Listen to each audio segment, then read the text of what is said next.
કતારગામ વિસ્તારમાં આવેલી યોગી કૃપા એપાર્ટમેન્ટમાં રહેતા ઘનશ્યામ જીવરાજભાઈ સોની નજીકના વિસ્તારમાં આવેલી ગ્રીન પાર્ક સોસાયટીમાં રાજ જ્વેલર્સના નામે શોરૂમ ધરાવે છે. ગત સોમવારે બે યુવકો તેમના શોરૂમ પર આવ્યા હતા અને એક ચેન બતાવી હતી. 916 હોલમાર્કવાળી આ ચેન તેઓ વેચવા માંગતા હતા. 10.830 ગ્રામ વજનની ચેનના 82,000 રૂપિયા થતા હતા, પરંતુ 30 વર્ષનો બહોળો અનુભવ ધરાવતા આ જ્વેલર્સને મામલો શંકાસ્પદ લાગ્યો હતો. એડવાન્સ પેટે તેમને 5,000 રૂપિયા આપી 1 કલાક બાદ બીજા 77,000 રૂપિયા આવીને લઈ જવા કહ્યું. તેમના ગયા બાદ ગેસ લાઇટર વડે ચેન ચકાસતા તેની નીચે તાંબુ જણાઈ આવ્યું હતું. નિયત સમયે બંને આવે તે પહેલા જ આ જ્વેલર્સે કતારગામ પોલીસને બોલાવી લીધી હતી. બીજા નાણાં લેવા આવેલા ધોરાજી બહારપુરના અફાન આરિફ જાનુ હસન અને પ્રિયંક જગદીશ ગુદાસરાને ઝડપી લેવામાં આવ્યા હતા. પોલીસે આ પ્રકરણમાં ધોરાજીના કિશન શ્યામુ ધોળકિયા, જૂનાગઢના મોફીઝ અબ્દુલ અલી શેખ, કિરણ નિવૃત્તિ હસલે અને આનંદ મહેશ વડનગરાની ધરપકડ કરી હતી. સોનું અને તાંબુ મિક્સ કરીને ચેન બનાવતા. પોલીસ સૂત્રોના જણાવ્યા પ્રમાણે સોની કિશન ધોળકિયા પહેલા પકડાયેલા બંને યુવાનોને 20 ગ્રામ સોનું અને 80 ગ્રામ તાંબુ અથવા તો 40 ગ્રામ સોનું અને 60 ગ્રામ તાંબુ મિક્સ કરી ચેન બનાવી આપતો હતો. તે ગ્રામ દીઠ 700 રૂપિયા મજૂરી લઈ તેજ મોફીઝનો સંપર્ક કરી 916ના હોલમાર્કનું લાયસન્સ ધરાવતા કિરણ હસલે અને આનંદ વડનગરા પાસેથી કરાવી લાવતો હતો. 6 જેટલી ચેન આ રીતે બનાવવામાં આવી હોવાનું હાલ જાણવા મળ્યું છે. તેમની પાસેથી હોલમાર્ક મારવાનું માર્કિંગ મશીન અને કોમ્પ્યુટર કબજે કરાયા છે.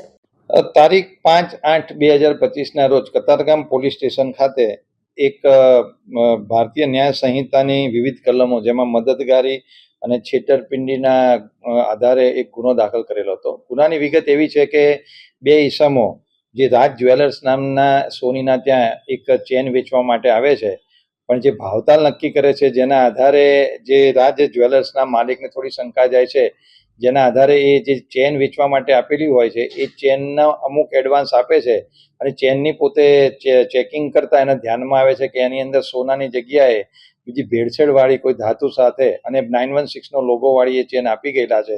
તો આ છેતરપિંડી જેવી વિગત જણાતા રાજ જ્વેલર્સના માલિકનો કતારગામ પોલીસનો સંપર્ક કરતા કતારગામ પોલીસે વોચ રાખેલી હતી અને જ્યારે આ બંને ઈસમો આ ચેનના પૈસા લેવા જ્યારે સોનીની દુકાને આવે છે ત્યારે પોલીસ દ્વારા તે બંને ઈસમો, જેમના નામ છે અફાન આરિફ જાનુ હસન અને પ્રિયંક જગદીશ ગુદાસરા, આ બંનેની પોલીસે જે તે વખતે ધરપકડ કરીને કાયદેસરની કાર્યવાહી કરેલી હતી.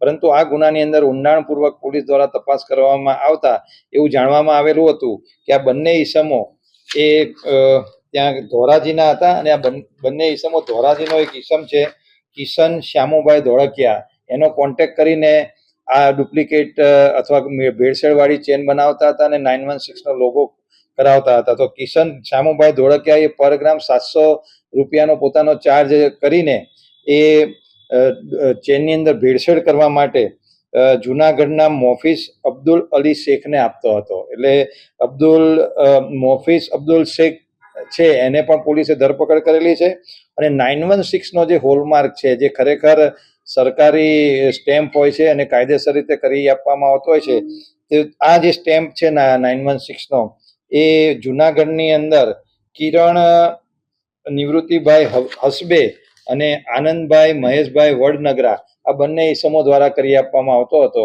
તો પોલીસ દ્વારા જૂનાગઢથી આ બંને ઈસમોની પણ અટકાયત કરવામાં આવેલી છે અને જે BIS સર્ટિફાઈડ મશીન જે કરી આપવામાં આવતું હોય છે પોલીસે એને પણ રિકવર કરેલું છે અને આ ચારેય ઈસમોને પોલીસે આજે અટક કરીને કાયદેસરની કાર્યવાહી કરેલી છે.